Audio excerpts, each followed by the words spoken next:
किस समाज की बात कर रहे हैं हम लोग? उस समाज की जो अपनी नजर ठीक नहीं रख सकता। हम कहते हैं बच्ची थोड़ा बाहर संभल के जाना। किससे संभलना है? पुरुषों से। तो पुरुषों को अंदर बंद करो, ताले में बंद करो, दिल्ली अपने आप सेफ हो जाएगी। कान पूछने होंगे जिसकी नजर खराब है, उसकी आंख में आग डाल के पूछना होगा। मैंने कहा दहेज का खर्चा कम कीजिए, बाजारों में जाना कम कीजिए।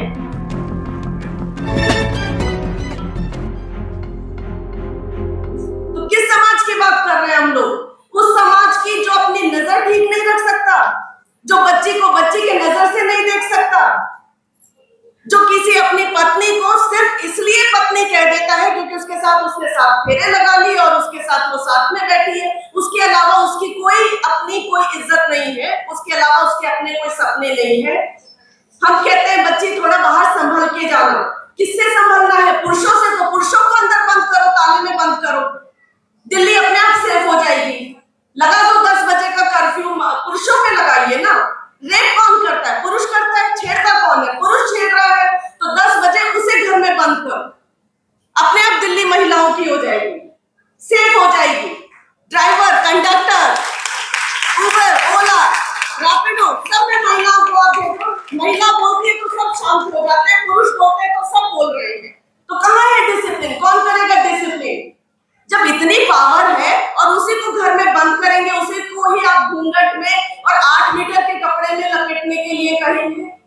जरा आप भी तो 7-8 मीटर कपड़ा लपेट के मंच पे चढ़ के दिखाइए। आप 4 मीटर में काम चला रहे हैं, हम यहाँ 9-9, 10-10 मीटर लपेटे हुए हैं। समय भी लगता है, फिर भी अपनी आवाज को हमने बुलंद किया हुआ है और आपकी नजर फिर भी खराब है। किसने दी इतनी हिम्मत आपको? तो ये तय करना होगा, ऐसे सवाल पूछने होंगे जिसकी नजर खराब है, उसकी आंख में आग डाल के पूछना होगा।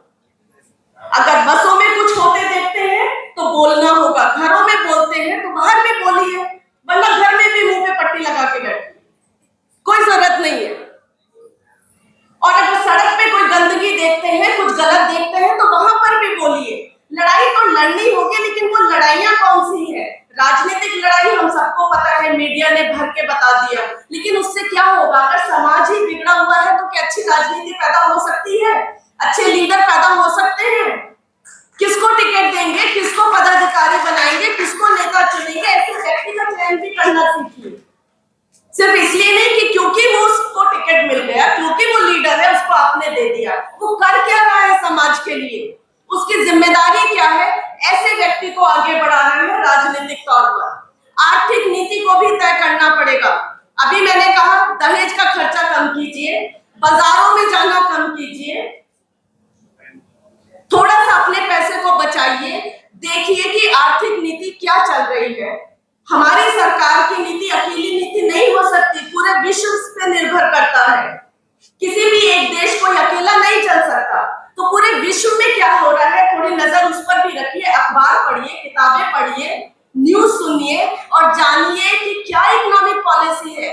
तो पैसे को कहाँ लगाना है, किसमें वो सुरक्षित रहेगा और कहाँ व्यर्थ की बात हो रही है। खर्चे कम कीजिए, ऐसे जो व्यर्थ के खर्चे हैं। ये विचार लाना होगा, ये विचार की क्रांति है। बाबा साहब के पास 2 कपड़े थे, उन्हीं को धोकर पहनते थे और सूट बूट में अच्छे से बैठते थे और संविधान लिख दिया। और हम बाजारों में लाइन लगाए पड़े हैं, त्योहारों पर भीड़ बढ़ा रहे, देखते भी नहीं है आगे कौन है पीछे कौन है, बस भीड़ चाल में चल रहे हैं क्योंकि त्योहार आ गया, सबको पागल होना है, चाहे कोई भी त्योहार क्यों ना हो। इसमें किसी एक धर्म की बात नहीं है, ये बाजार की बात है। और बाजार कोई धार्मिक भेदभाव नहीं करता, बाजार अपनी नीति पे चलता है। बाजार है, उसको खींचना है आपका धन। तो आप सोचिए ना, आपको कौन परेशान कर रहा है? जब तक पढ़ेंगे नहीं समझ नहीं आएगा। विश्वविद्यालयों की खबरें आपने देख ली और आपने कहा कि विश्वविद्यालयों में लड़कियों को मत भेजो, बच्चों को मत भेजो, वहां तो रोज क्रांति हो रही है। तो विश्वविद्यालयों को खराब किसने किया? बच्चों ने किया जो पढ़ने गए थे। जो पढ़ने गए थे वो तो नाम रोशन कर रहे हैं, वो नासा में बैठे हैं। एक बच्चे से आज मैंने बात की, उनके लिए भी जोरदार तालियां। उन्होंने नासा में नाम कमाया। हिंदू कॉलेज में आज एक बच्चे का जो एडमिशन हुआ है उसने नाम कमाया। हमारी बेटियां बैठी हैं यहाँ पर, मैं विश्वविद्यालय में हूँ। तो हम बिगाड़ रहे हैं क्या?